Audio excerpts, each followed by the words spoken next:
We are kicking off our first quarter. I am joined directly to I guess that's my right, by the babyface assassin himself, Brock Vieira. Then directly beneath me, not beneath me, just below me, you will find our duty-free, our infringement-free, trademark-free captain, Steve Rogers. And then if you'll just move directly beneath my friend Brock, not beneath, just simply below. My friend Brock, you will find, of course, smiling Steve Atkinson, the happiest man in sports media. Always a pleasure, always a privilege. Let's play the game. Now, we have now seen enough of the season to get a good sense of certain things, right? You have a pretty good sense, a decent sense of what is likely to happen going forward. You have a pretty good sense of who the good teams are and who the bad teams are, for the most part, right? And we have a good sense of which coaches are probably safe and which coaches will one day wake up and see the smiling face of Brock Vieira inches from their own as they scream out in horror, only too late, because, yes, it's packing tape and label time. It's time to go down to the post office and get change of addresses. But there's also players, right? It's not just about firing coaches. It's not just about watching games.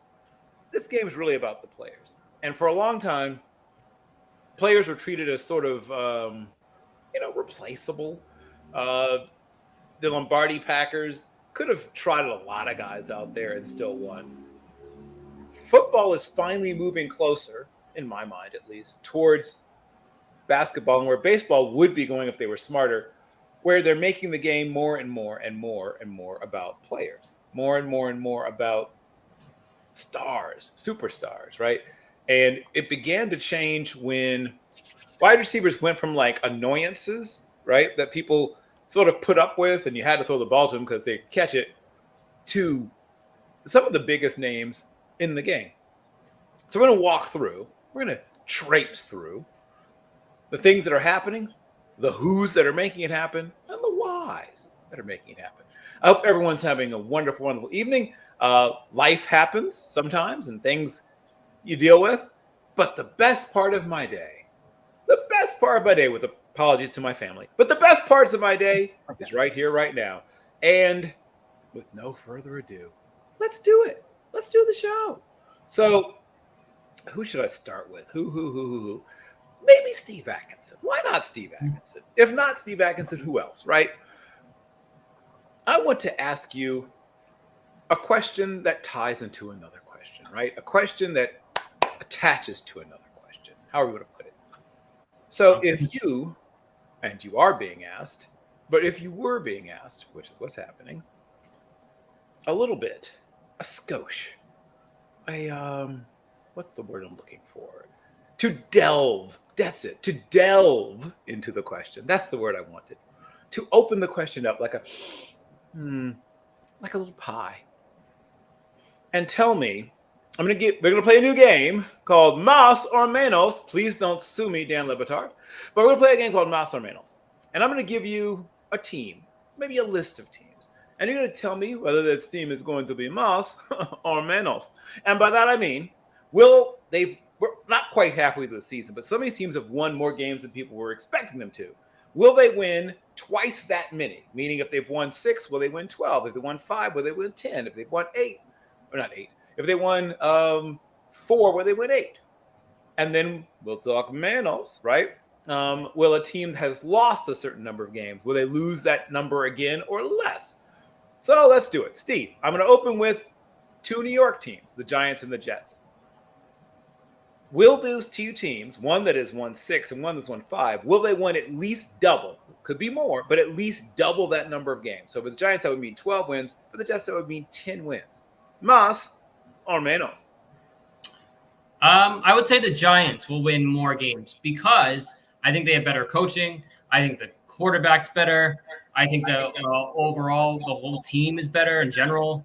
I think the Jets they got off to a great start, but I don't think they're going to keep up the pace of winning games. I think they have a tough stretch. They have the Bills in the division.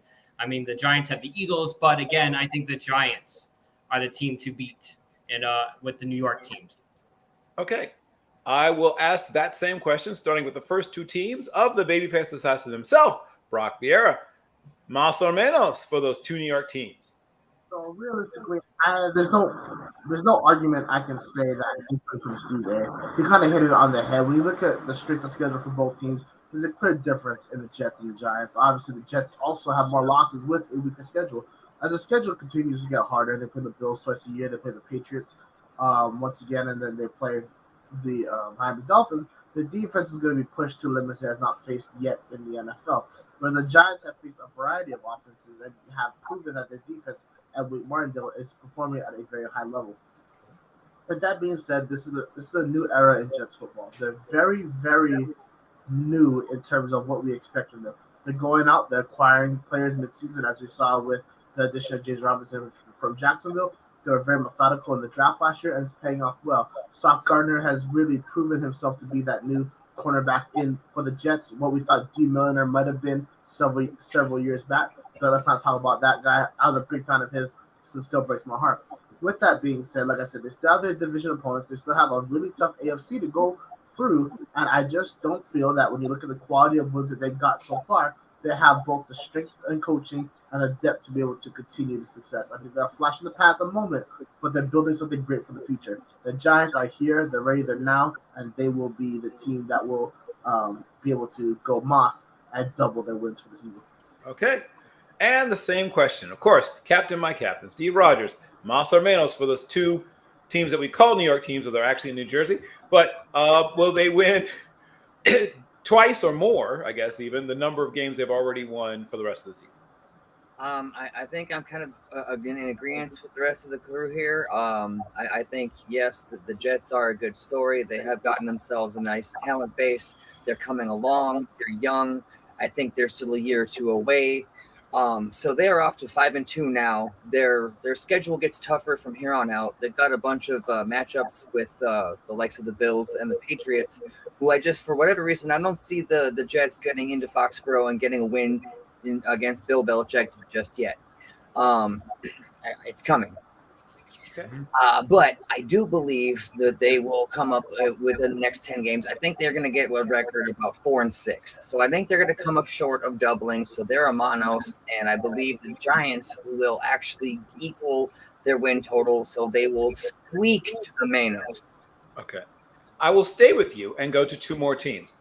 So we'll stick with the NFC for a moment, and we'll talk about the one more team from the East, and the Eagles. And then going out west to Seattle. Same deal.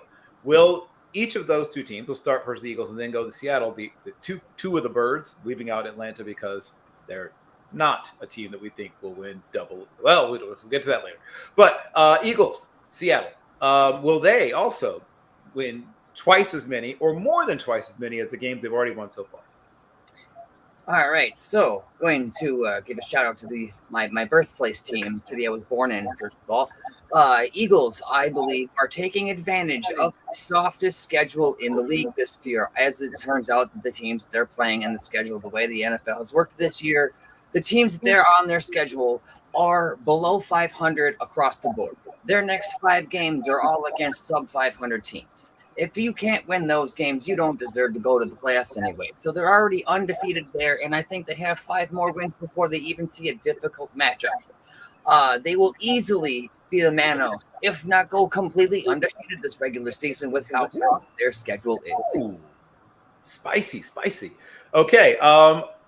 Once again, I will we'll have a little baby face between the two slices of Steve, and I will go to Brock. Same question about the Seahawks and also about the Eagles. So I have Moss for both as well. The reason for the Eagles is precisely that. They have the softest schedule in football with the most complete roster in football. They have a very good coaching staff. Shane Steichen has really invented himself at the offensive coordinator position. He's really turned Jalen Hurts into a full, well-rounded, excellent quarterback. They have offensive weapons lined all over the field. The O-line is top of the league, if not one of the top, if not the top. You look at the defense side of the ball, you still have the monsters of Brandon Graham and Fletcher Cox. You have a brand new monster in Jordan Davis join that line. You also got Josh Sweat on the outside. Derek Barnett is still able to make plays. And then we look at the linebacking core. Kaiser White has been an absolute sensation for them this season. But the real the real element is their secondary. Having the two of the best corners in the league statistically right now is a big bonus. James Bradbury and Darius Slay have been absolutely locked down this entire season. Yes, they have taken advantage of the fact they've had an easier schedule, but that shouldn't take away from the fact that when you look at a team they beat in the Minnesota Vikings, who are now 5-1, they have one of the more explosive offenses, and they made them look mundane on Monday night. So I think the Eagles for sure match their win total and improve a lot. They double it. When you think about the Seattle Seahawks, this is a completely new team under Geno Smith. Now, we can always talk about the Russell Wilson debacle that was his last couple of years in Seattle, whether he just didn't have it, he was checked out, so on and so forth. But the truth is, a lot of heat came on Pete Carroll for those final years. A lot of people are calling for him to be fired at the end of last season. Now, Pete Carroll had the opportunity to prove that he can still coach, and it's clear as day he still can. Now, I'm not going to put Russ's failures in Seattle on him. He did have some really bad offensive coordinators, i.e. Brian Schottenheimer, who likes to run, pass like his father. But that's beside the point. The point now is that they have a well-rounded team that can run the ball very well, formerly with Rashad Penny and now with Kenneth Walker.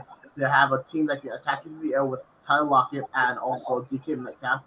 And most importantly, Geno Smith is putting the ball on the money and not in danger. When you have that kind of combination on offense, you're going to be a really difficult team to beat. However, the true gem is through the 2022 draft performance. Getting Charles Cross and Abraham Lucas, the two tackles, and a solid foundation for the future was crucial along with Kenneth Walker. But the real gem came on the other side of the ball. Tariq Woolen has been an absolute monster since he's come on the scene.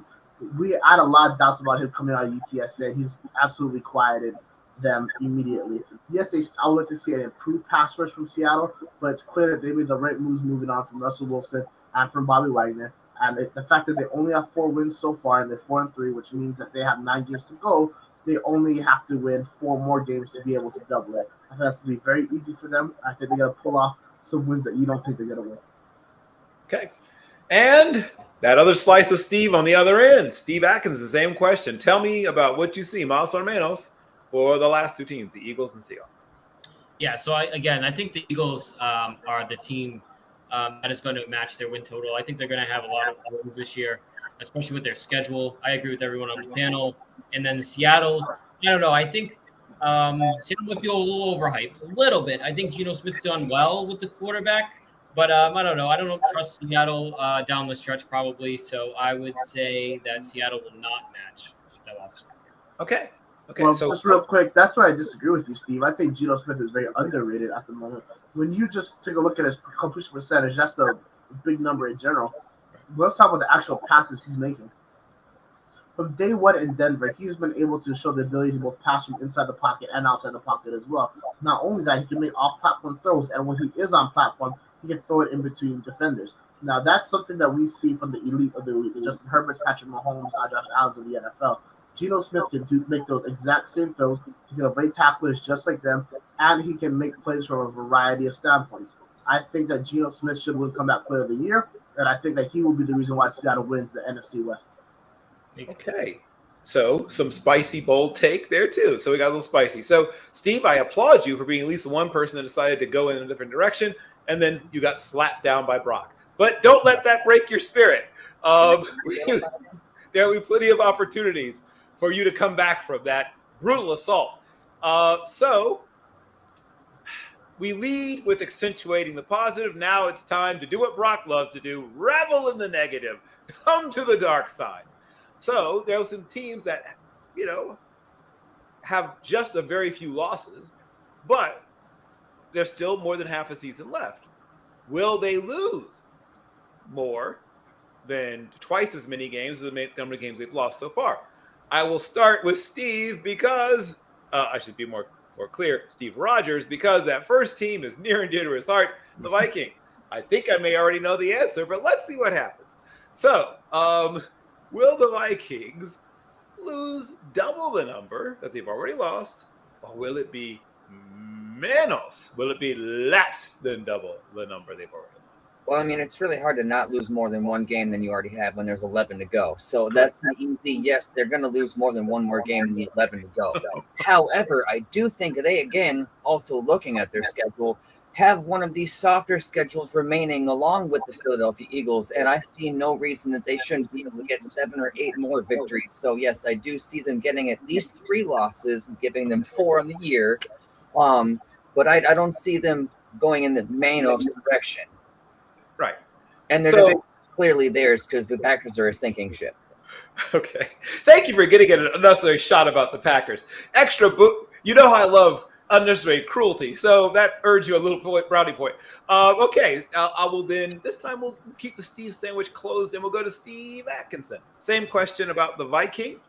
Do you think the Vikings will have one or fewer losses the rest of the season? Or as Mr. Dipped in Purple himself says, will they probably have around 3 losses? Do you think it'll be Mas, meaning more than one more loss, or Menos, meaning one more loss or less?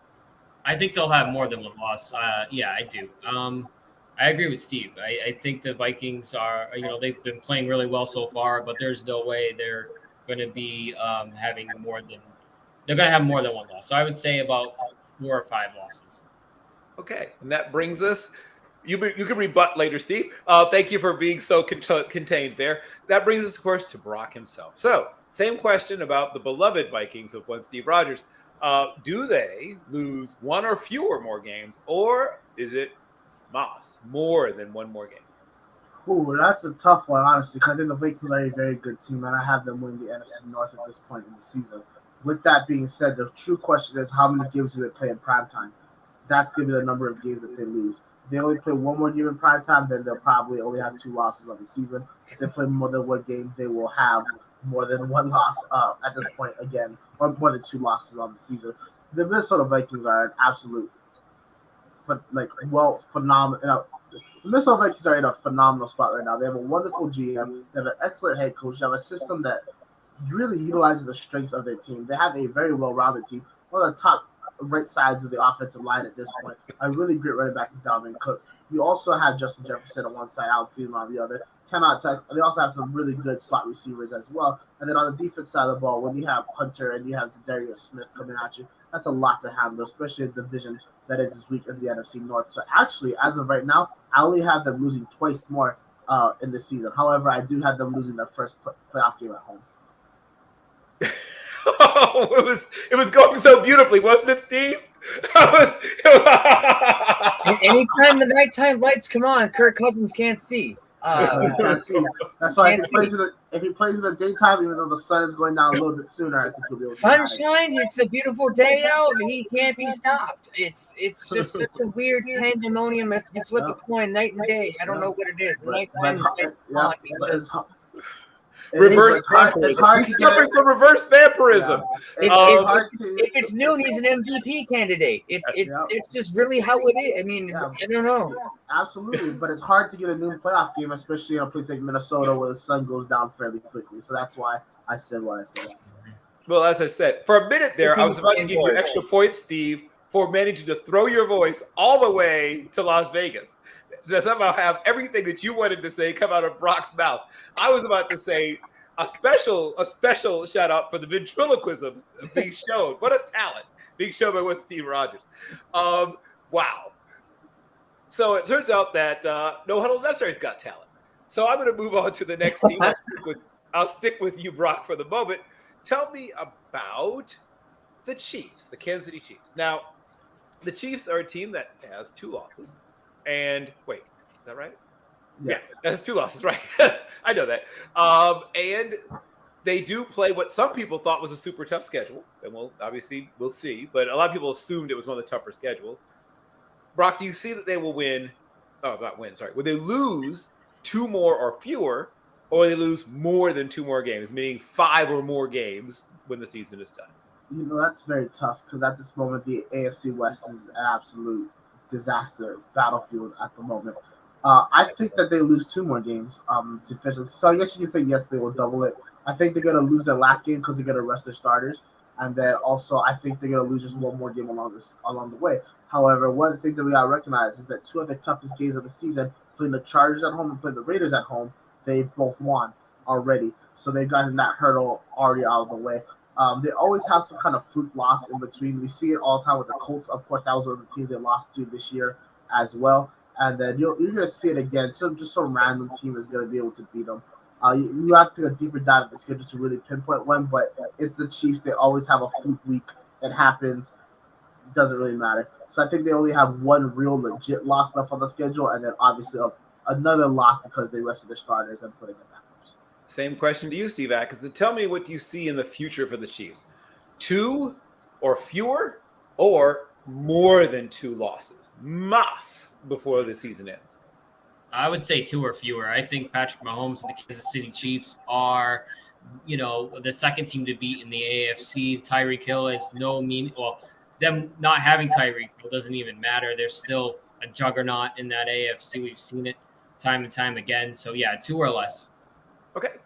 And I will finish up with the puppet master himself, Steve Rogers. Looking into my crystal helmet of purple, I see that the Chiefs are just getting warmed up and they are just catching their stride. They are just getting on fire, and they're only going to get hotter as it goes into the November months when the world gets colder. That's just how they operate.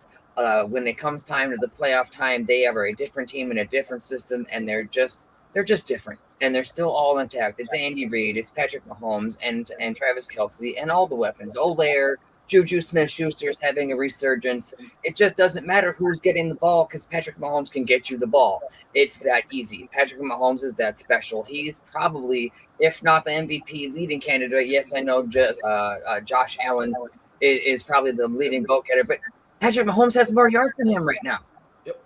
So it's always those two, 1A and 1B to me. And the Chiefs are still a Super Bowl champion and runner-up. They've been there twice. They've been the AFC champion and or runner-up to it the last 4 years. I just don't see that changing. I think they're going to run away with what's left of the AFC along with their remaining schedule. I think they might have 2 losses. Like Brock said, they'll probably rest their starters by the last game of the year. Okay. I'll stick with you for the last 2 teams that will play the game Mas or Menos with, and that, of course, will be the team that recently beat the Chiefs, the Bills, and the team we just tossed a lot of love on earlier in the first segment, the Eagles.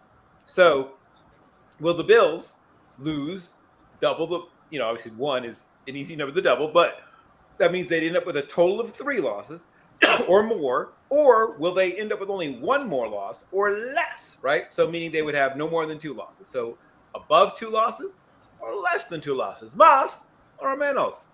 And then you can hit the Eagles right after. Being that the Buffalo Bills are the front runner favorite for the AFC alongside the Chiefs, but they've already beaten the Chiefs at home, so they have the advantage as far as that's concerned. So it really is the AFC is their division or their conference. But I think I don't really see any competition left in their schedule. They have the entire NFC North that's going to come see them, and at their house, I just see that as 4 straight consecutive wins. I don't see any one of them getting anywhere. Starting with Green Bay this weekend. Yeah, that's right. Green Bay has 4 consecutive losses coming. Foreshadowing there to come. And I think the Bengals are really the only legitimate threat the Bills have left on their schedule for stopping them from going 10-0. So they might get a third loss, maybe 2. It sounds like you really want to say Menos, though. It sounds like you don't believe they're going to end up with 3 losses or more. It sounds like you think they're end up with 2 at most. Is what it sounds like. I think they're 15-2 when the dust settles. So I think they're Menos. Okay. I will slap that baby face between 2 slices of Steve again, and I'll go to you, Brock. I'm sticking with you, Steve, for the Eagles. Oh, yeah, that's right. And again, the Eagles have that super soft schedule, and they're already 6-0. And shocker, they just got their defense better today. They traded for Robert Quinn. The Bears have gotten weaker. What another shocking surprise. Their tanking season continues after such a brilliant performance on Monday night. Oh, well, Justin Fields, better luck next year. I just don't understand. The rich get richer. I don't see them being anywhere near the Menos. They're a Moss, and they're a threat. They're the number 1 seed going into the NFC as far as I'm concerned, and I believe the Purple will be right behind them at the 2 seed just because of their schedules. So will they pick up 1 more loss? Because if it's 1 more loss or less, right? Or is it going to be at least 3 losses, meaning 2 more losses? I think there's going to be at least a hiccup or a speed bump somewhere along the way. But again, they just got their defense better. So they actually could potentially foreseeably go undefeated all year long. It could be a shocker here. They could be the next. Right now, they're an odd situation because you either have to predict they're going to run the table, or you have to say they're going to pick up. But in this case, was it nothing from nothing leaves nothing? You have to then either predict that they're going to run the table and go undefeated, or at least pick up a loss. You're saying they may pick up at least one loss. Yeah. Okay. Maybe one. Okay. Now I can go to Brock Vieira. Same two teams, Menos or Menos. I have to go with the Bills are going to lose 3 games or more at the remainder of the season. There's several that I see kind of highlighted that are pointing out to me right now. I don't think the Packers are as easy of a win as you think they're going to be. I'm not saying the Bills are not going to beat them. I think the Packers are going to expose them a little bit in their pressured run game. I think they're going to put A.J. Dillon in the slot and use him in multiple ways, either on like a sweep, lead blocker, multiple things. They're going to have a lot of formations. We're going to have both A.J. Dillon and Aaron Jones on the field, and they will be able to pick up solid yards. They're going to control the time of clock, and they're going to really limit Josh Allen's opportunities once he does get onto the field. When you look at the Jets, they play the Jets at home as well. I'm not saying the Jets are going to beat them either, but they're kind of in that same situation. They can put pressure on the quarterback. They have Sauce Gardner in coverage who can take out any team's number one wide receiver, and the Jets can have a very good running game. Obviously, the other LaFleur brothers, the OC down there, so he has a lot of those same Kyle Shanahan philosophies that can make bad teams better, as you see with some of the San Fran teams he has had.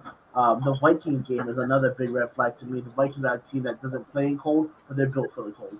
And they're a team that can definitely – and they play at 10 a.m.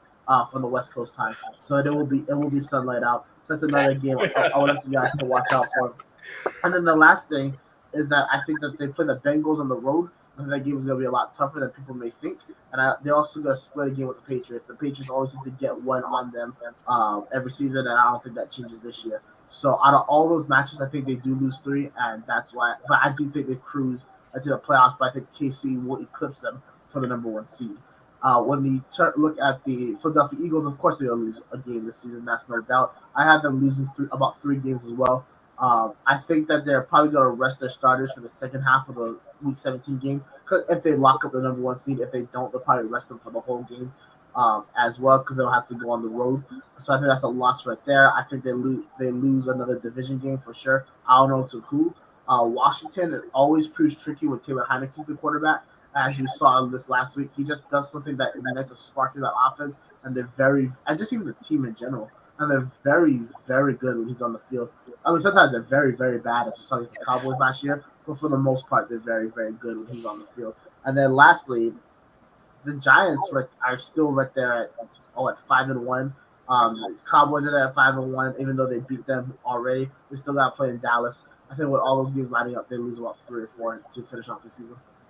Okay, my new nickname for Kirk Cousins is Sunshine Superman. Shout out to Donovan Lee, classic album. And that brings us, of course, to the I would say cherry on top, but it's not really a cherry on top. The Patriot on top are Steve Atkinson.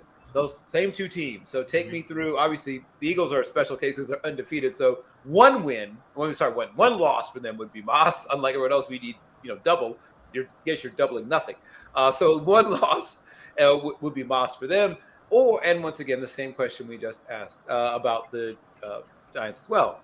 So Moss or Menos for the Bills and for the Giants. I keep saying Giants. The Bills or the Eagles. Okay. The Bills, I say I think the Bills lose another game or so. I think they have 2 losses on the season. I think the AFC goes through them this year. They're a good team. They're a dominant team. They want it. You can tell the way they just played the Chiefs a week from Sunday. So, yeah, I would say 1 more loss on them. So 2 losses. And then the Eagles, they're not going to go undefeated. It's really hard to go undefeated, obviously, in the NFL. I say two losses for them as well, because of the schedule, and you can have a hiccup here and there. So 2 losses for each team. Mas y duplicado, right? So you for 2 losses. Yes. And if you love doubling things up, then double up your chances to buy gear at the Nuts and Bolts Sports Store. Woo! The Team Nuts and Bolts Sports Store is officially open. Log on to www.teamnbsmerch.com and get your t-shirts, hoodies, polos, all sizes available. Once again, log on to teamnbsmerch.com. Get yours today.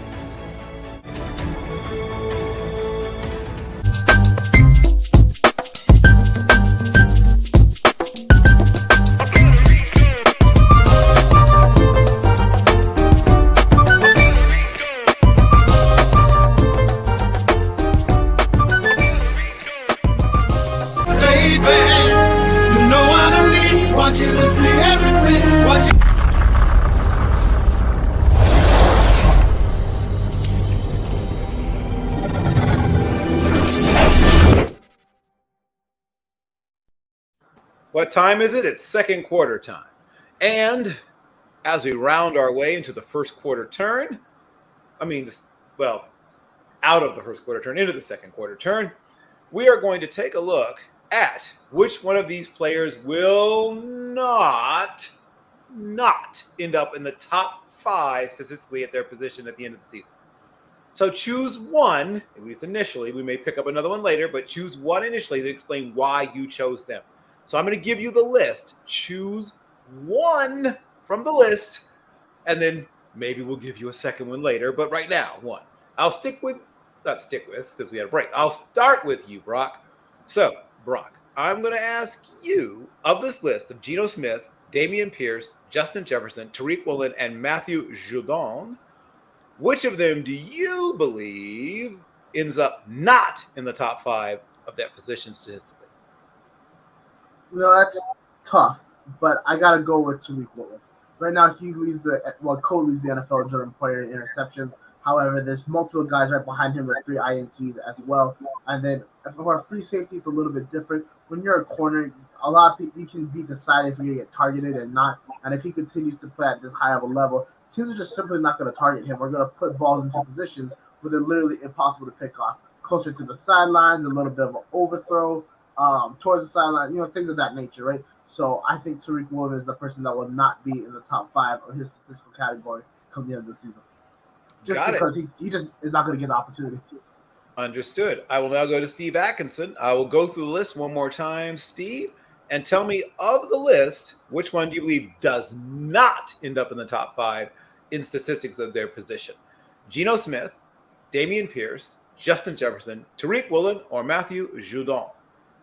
Sorry, Brock, you're not going to like this, but I'm going to say Geno Smith just because there's a lot more quarterbacks, in my opinion, that are a lot better than him in the league right now. Like Josh Allen, Mahomes, the 2 guys that are checked out and where they are, Tom Brady, Aaron Rodgers, and Matthew Stafford. So maybe Geno Smith is 6, but he's not 5. Okay. And we'll now move on to our captain.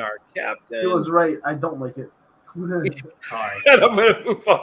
Yes, we'll get another. We'll deal with that in a moment.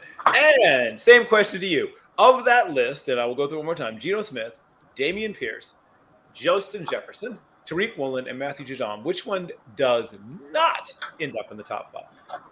It might be that both Steves are going to get coal from Brock for Christmas. I also, too, have Geno Smith not maintaining his position in the top 5 statistically, just for the fact that DK Metcalf has gone down with the injury that's going to compound him being able to get open receivers as he was one of his best targets. But now the lack of his presence allows defenses to cover the other guys he was going to be going to and compounds that ability for them to get open. So I just think it's going to be difficult for him to maintain his level of productivity. Not so much that he's bad and that he's going to drop off and that he isn't worthy of what he's doing, because I think he's sneakily catching a few MVP votes the way he's performing if he stays this way. And I think the Seahawks are going to win the West. Okay. Semi-spicy take. We'll get a bonus. I will allow you this time to pick one more bonus people from the list that you would to really dig into. And if you want to defend a player, you can do it in this segment and say why you believe that somebody was wrong, or pick one other player from the list that you also think, if there's another one, might not make it. I'll stick with you, Steve. Is there a player you would like to defend? Well, I guess no, because you just offended. But if there's another player that you may have picked from the list that you think also won't end up in the top 5.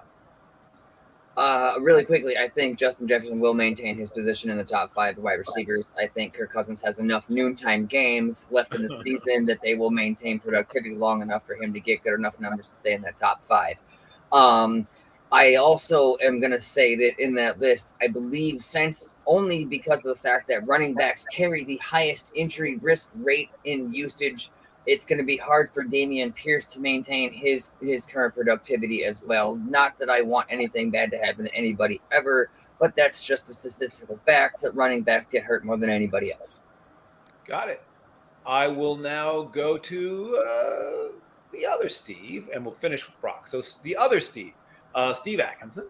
Is there a player on that list that either you'd like to defend or probably not, because I guess you were on the offense, but is there another player on that list that you think also might not make the top 5? And I'll review one more time. Once again, Geno Smith, Dameon Pierce, and you already knocked off Geno Smith. So for you, the list is just Dameon Pierce, Justin Jefferson, Tariq Woolen, and Matthew Judon.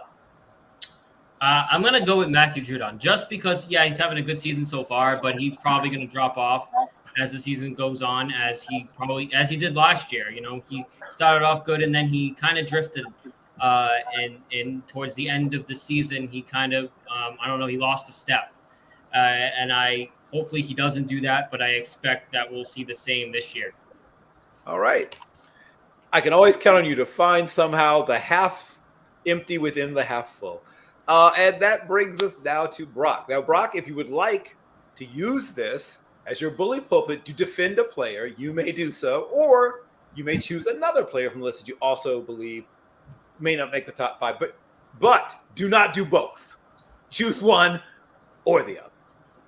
Sure, so I'm going to defend Geno Smith. And we're talking about passing yards. Right now, he's about 7th. I think he's 8th in touchdowns, so on and so forth. But let's stick to passing yards for a second. Right now, number 1 is Pat Mahomes. Number 2 is Joe Burrow. Number 3 is Justin Herbert. Number 4 is Matt Ryan. Number 5 is Josh Allen. Number 6 is Tom Brady. Number 7 is Geno Smith. Matt Ryan's just been benched for a second earlier, so you can count him out. When Tom Brady is throwing ducked into the ground, he just lost to Carolina 21-3. Justin Herbert has no offensive weapons that are fully healthy at the moment, and Geno Smith has a really good supporting cast. He has the best rookie left tackle in the NFL. He has the best rookie right tackle in the NFL. He has one of the best receivers in the NFL entire roster. Yes, DK is hurt, but he's still a monster of a man. He's got some really good tight ends at his disposal, and most importantly, he's got Kenneth Walker, who can do a bunch of different things out of the backfield. Geno Smith's ability to be able to read defenses, make changes, and really play well with the play action is the reason why he will jump on top. If we break down the film of the game they played this season, he has been putting balls in places that you don't expect a guy of what we thought Geno Smith was to be able to place. He is putting balls in between coverages, in between tight pockets. He is getting wins in places we didn't think they would. Let's take a look at the schedule this season. They start off the season against the Broncos, 17 points. Then they put 7 points up against the Niners. Then they got 23 against the Seahawks. Then he goes to overdrive, puts up 48 against the Detroit Lions. He puts up 32 against the New Orleans Saints. Only finishes with 19 against the Cardinals, with a rebounds at 37 against the Chargers. That is absolutely phenomenal. So if you look at the rest of the season, the schedule the rest of the season, they don't really play a lot of high-level defenses. Yes, they have the Rams, but they're not the same team they were last year. They play the Panthers, they play the Chiefs, they play the Jets. And as you all know, the Jets tend to fall off towards the end of the season. There will be no reason why Geno Smith won't be in the top 5 statistical category for quarterbacks in multiple of them. And also, he will win comeback player of the year. And once again, very nice with sticking the landing with returning as the comeback player of the year. These two teams may have wrote him off, but remember, he ain't right back. Exactly. He wrote him off, but he ain't right back. That should, I'm sure there's a T-shirt somewhere. I mean, this is awesome. He was on the New York Jets. He was a high draft pick. Then a guy broke his jaw. Then he disappeared. Then he became a backup. And now he's just bided his time and waited. And now Russell Wilson got shipped off. And now he's being just as good as Russell Wilson. And Seattle hasn't missed a beat. Yep. It's almost as good as the Brett Favre to Aaron Rodgers conversion. Yes. I'm sure people didn't see that coming. So we will. I'm going to go back to you, Brock, and we're going to talk about your picks for defensive and offensive rookies of the year. So, for defensive and offensive rookie of the year, this is a very tough question because there's so many guys you can put up there. But I got to go with the guy I've been very high on for a very long time, and I got to put Kenneth Walker. He didn't get the best of starts because Rashad Penny was absolutely killing it, but since he's come on, he's been an absolute force for Seattle. He is one of the best running backs in the league at this moment. The only reason why Dameon Pierce has better numbers is because he's played longer and gets more carries because he's in Houston, and Houston doesn't really have any other options.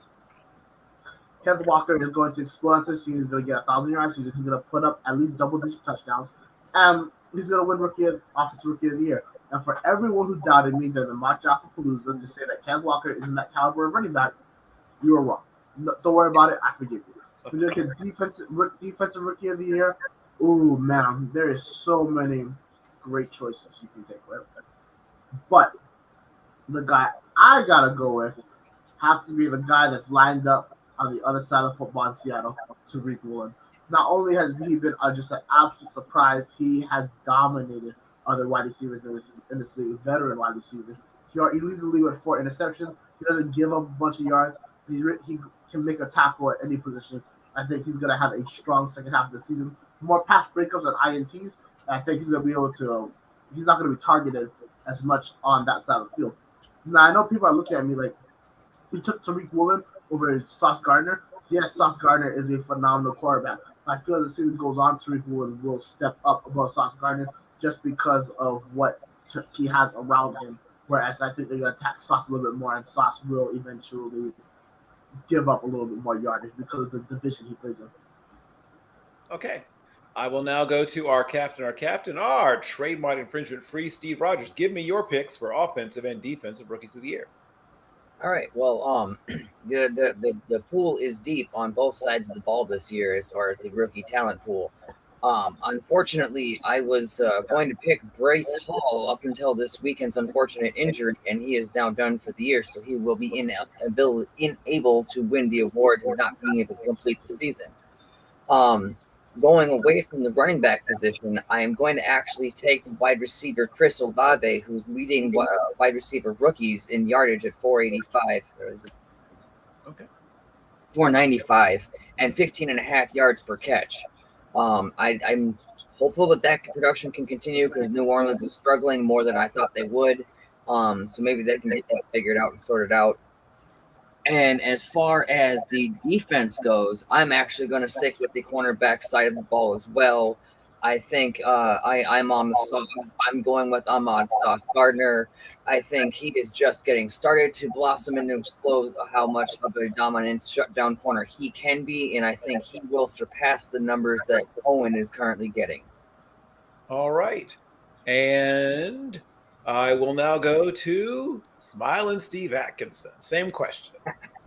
So for offense, I picked George Pickens from the Steelers. He's got 26 receptions, for 388 yards so far. He's a big asset to that Steelers offense.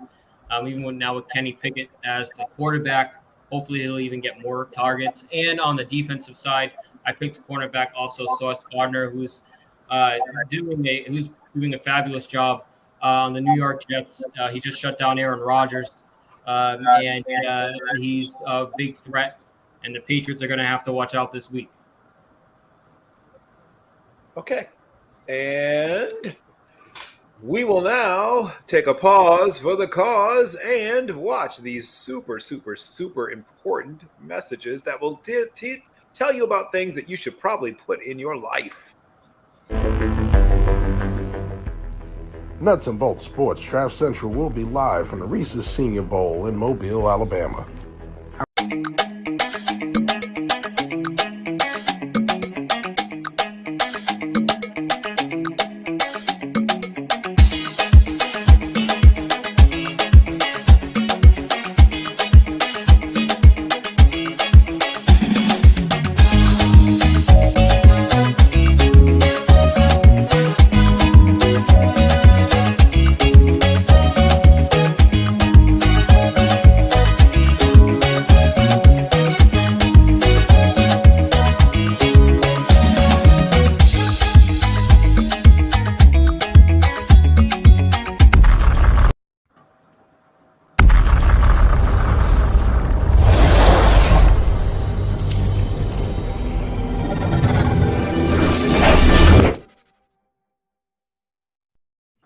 It is winning time. It is the fourth quarter, gentlemen.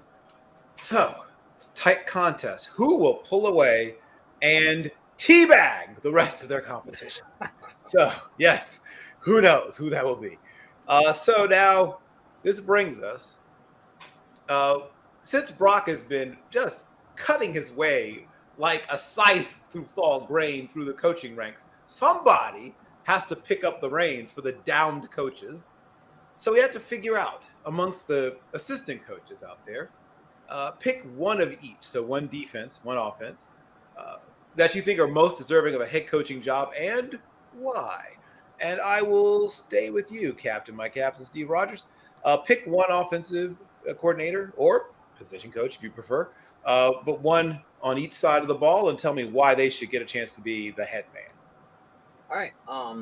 For my offensive coordinator that I think deserves a shot at a head coaching job to rise like a phoenix from the ashes of all of the death and dismantlement from Brock the Assassin, I believe Kellen Moore of the Dallas Cowboys, offensive coordinator, deserves to be a head coaching job because he has done such a phenomenal job putting offenses together down there, especially when their starting quarterback, Dak, has gone down. They've not missed a beat. In fact, they've gotten even better without him. So when you can put in your backup quarterback and perform better than your starting quarterback, I think that speaks volumes to what he's doing as an offensive coordinator, how he's preparing his offenses, and that just should be stepping him up for a head coaching job in the future.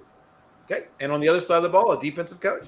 And for the defensive side of the ball, I'm going to go with Raheem Morris. His name has been popping around the last couple of years. Yes, the Rams aren't doing so good this year, but I think his name and where his cachet and credit it already is at, I think still puts him in the conversation, especially with all these head coaches that are about to lose their job thanks to Brock. So I think Raheem Morris is on the come up. Okay. Well, since your name's been coming up so often, Brock, what the heck? Let it fly. You got to replace these guys you keep getting rid of. Well, I would like to add that every guy I thought you got fired deserves to be fired. That is Facts. Yeah, thank you. It is a fact, which I appreciate the support on, Steve. But definitely at a time of removing people, there's opportunity for guys to step up and ascend into those head coaching roles. So for the defense, he's been my guy for a very long time. DeMeco Ryans, defense coordinator, has the 49ers. The defense clearly plays a lot better than what is on paper. Talno Hufunga has taken an incredible step up under his tutelage. The defensive line is still a phenomenal piece. When it comes to playoff time last year, they were holding teams to very low points. And then this year, obviously, they did have the greatest points against Kansas City, but they have multiple takeaways. And also throughout the season, they've just done very, very well in terms of getting the ball back to their offense, who hasn't been able to take advantage of it, even though allegedly their head coach is some offensive guru. That's neither here nor there. When it comes to the offensive coordinator position, who could become a head coach, I gotta say Brian Callahan, OC for the Cincinnati Bengals. You know what NFL owners love? Nepotism, right? And Brian Callahan is clearly and obviously the son of Bill Callahan, right? He has every characteristic you want in a head coach.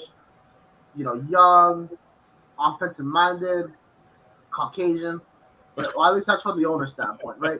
That's a topic for another time. But when it comes to the product that he puts in the field, it's absolutely phenomenal.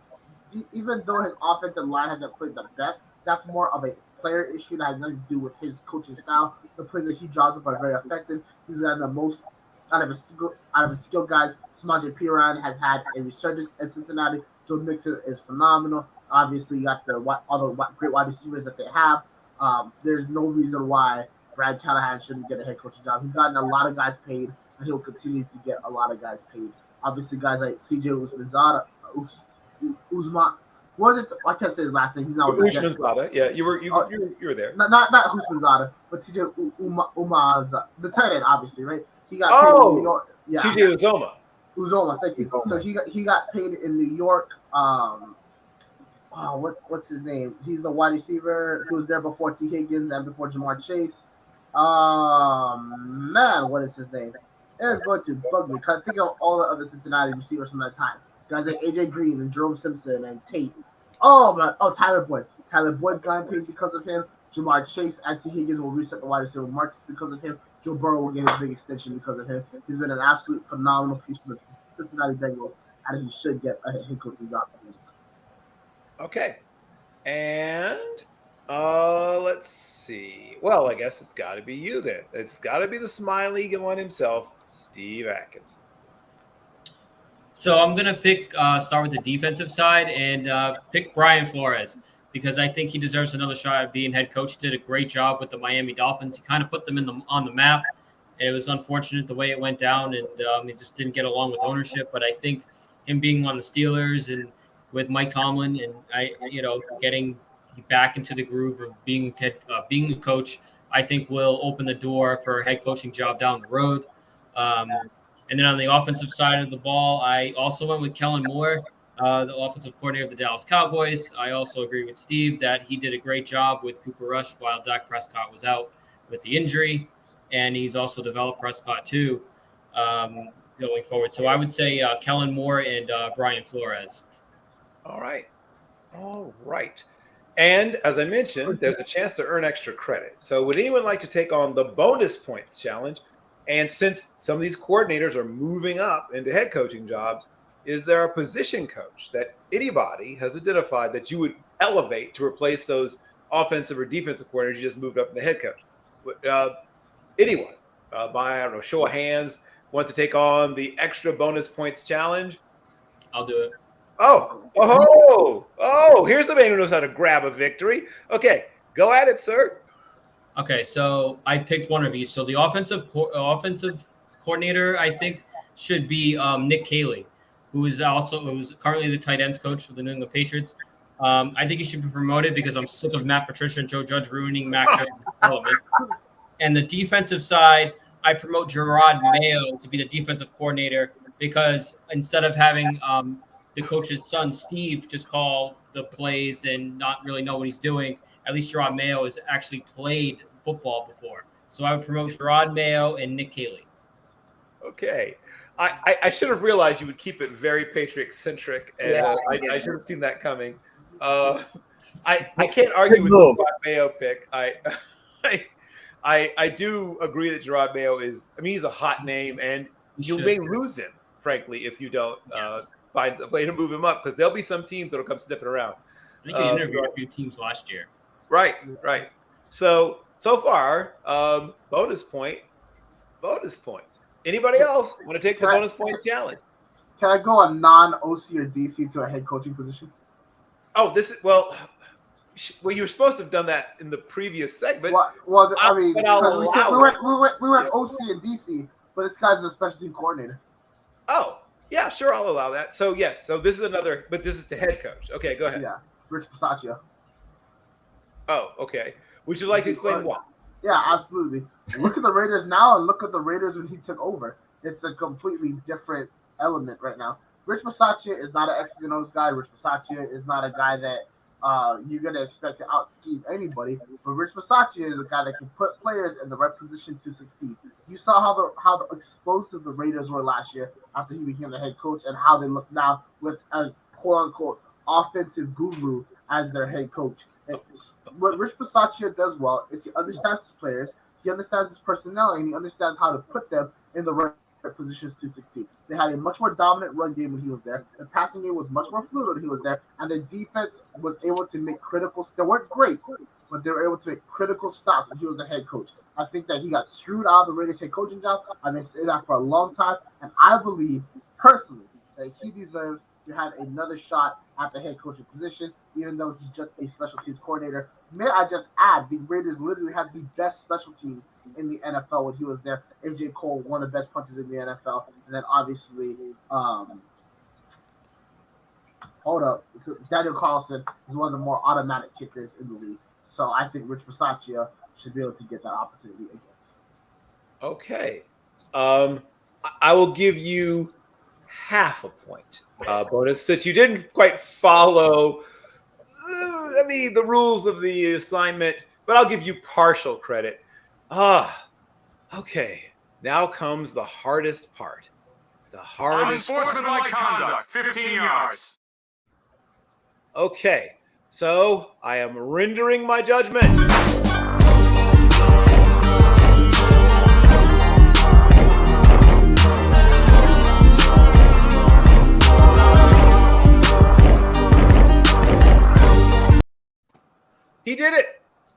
Atkinson did it.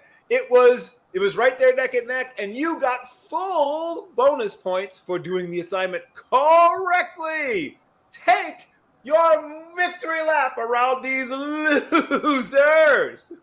No, I love being on this show every week. It's fun always talking sports, football with you guys. Like I said, I think Gerard Mayo deserves a shot. I mean, look at he interviewed places last year. Everyone seems to be listening to more of Gerard Mayo than I think Steve, even though Steve is the defensive play caller and Gerard holds the meetings apparently, according to Matt Judon.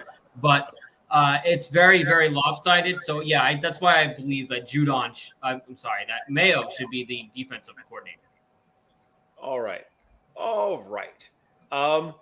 And look at you being very judicious in your use of time. Oh, but Brock, a sore loser, has decided to turn off his camera as he weeps and gnashes his teeth in frustration. Hey, there's another show next week, Brock. It will be okay. I do want to, first of all, thank every single one of you for your time. Oh, he's recovered. He's back. I want to thank every single one of you for your talent, your time, your attention. Every single one of you make the show possible. Without what you bring to it, it would just be me talking, and nobody wants that. So I want to ask each of you, and I'll start with call our shots. Oh, damn it. You know what? Let's do that.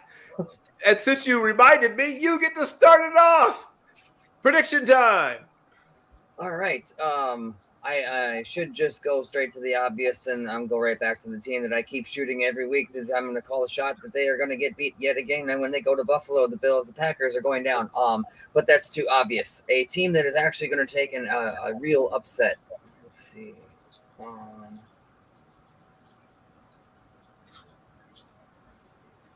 Wait, is he just keeping us in suspense? What just happened? Yes, I'm trying to get to the. Okay. That was the most dramatic pause ever. Should I come back to you? Yeah, come back to me. That's what I think I'll do. All right, then. Steve, can you bail out the other Steve and make Steve's look good again? So I'm going to say the Ravens over Tampa tomorrow, just because I think, again, Tom Brady looks like he's checked out. That whole team looks like it's cashed and done. So I'm going to pick the Ravens over the Buccaneers tomorrow night. All right. Brock, take it away. Call your shot, young man. Give us a bold prediction. In a barn burner game that's going to shake up the morning mix-up, the Detroit Lions will beat the Miami Dolphins. Ooh, that's how you bring the boldness. Now that's how you bring it bold. If you're right, you'll start You'll start next week's game with 1.5 points for you. If you're right, you will have 1.5 points stacked. Wait. I will now return to Steve, who hopefully has gotten the gerbil on the wheel again. Yes. I have gathered my notes, and I am going to take a shot at the state of Pennsylvania. I think that it has been proven, I do believe, that there is a bit of a one-sided feud in between this rivalry of Pittsburgh and Philadelphia, and I think that there's a chance that with Mike Tomlin getting to rally his troops once again like he did against the Buccaneers, I think they actually have a chance at chipping this undefeated streak out, and they take down the Eagles this week. Okay. Now it's a real fight. If you're right, I'll give you 2 whole points for that one. One, you pandered to the host, always smart, and that's bold. That's super bold. I mean, an undefeated team and a team that is basically coughing up blood. So that's very brave of you to go out there. If you're right, man, you're going to be tough to beat next week. Okay. Once again, I'll stick with you. Tell everyone where they can find your work and follow you on your various and sundry social media. All right. Yes. Steve Rogers. I am with the nutsandboldsports.com. Find all my writing articles there. I am on this show, Weekly Nuts and No Huddle Necessary. We're making a weekly appearance here. And you can also find me on my Twitter at Real Mr. Rogers 814. And I'm out there. He is out there. No truer words have ever been spoken. I will now slap the other side of the Steve sandwich on there. Steve Atkinson, tell us where we can find your work and follow you, sir. So you can follow me on Twitter at SteveA1127 and also follow my work on nutsandboltsports.com covering the Patriots and writing about the Boston Celtics. All righty. And take it on home. The baby-faced assassin, Brock Vieira. Tell everyone what else you're up to and where they can find your work and follow you. Yeah, definitely. So you can find me on Twitter, Menos today. You can find my website, midnightsportstoday.org. And you can always catch me and Bill Carroll on the College Football Forecast film every Friday. We put it up every Saturday. If you want all your college football news, sports, predictions, takes, go check us out there. We always have a special guest on, so it definitely is always a lot of fun. We just had Josh Keatley on last week, and my goodness, did we run over time. So yeah, just always find me on Twitter, find me on my website, and just reach out to me. I'm always talking sports, love talking with you guys, and love debating. So there's a lot of topics to talk about right now. A guy I have been very low on for a long time, and Sam Ehlinger is finally getting his NFL opportunity. So I'm looking forward to see what happens, and I will be talking a lot about it as well. Yes. Well, I think all of us are very intrigued by what the Sam Ehlinger experiment and experience will yield because, I mean, say what you want about Matt Ryan. He was a distinctly professional quarterback. As you pointed out, tall, boring, and white, things that some people love. And now you get a guy who's not quite as tall, probably about the same amount of white, but not boring. It may be terrible, but it won't be boring. I can promise you that. I'm fascinated by what, but it was a strange pick to me. It's like, I could see developing a young quarterback, but like that. Oh, we'll see what happens. Is he the reason the coffee guy? Sam Ehlinger is he's like an aw shucks, God and pie and whatever guy. No, but wasn't one of the quarterbacks on one of the shows talking about that he like puts mayonnaise in his coffee or something? No. He's still in college. That's Will Levis. Okay. You'll get to enjoy him soon enough. Sam Ehlinger is just Will Levis without the hype. Okay. Well, I mean, he doesn't. I mean, Levis is at least a guy who's truly a passer. Even though it's one that takes some chances, I don't. Throw some dots right to the defense. Yeah, I know. I mean, it's a very catchable ball for everybody. It's equal opportunity catchable. We'll save that for college football forecast. Sorry, kids. Don't give away all the gold stuff here because we're going to do a deep dive. And speaking of deep dives, we'll have Malik Obi, who we thought we'd have last week, will definitely be on next week, and we'll have my friend from Blue Bloods. That means double-barreled small school, including a lot of HBCU action, which I love. We'll be on the next college football forecast. Everybody, once again, thank you so much for your time, your talent, your attention. Thank you so much for watching us do this silly thing we do. And we are OUT. Wait, hold on. I forgot to do the outro. Now we're OUT.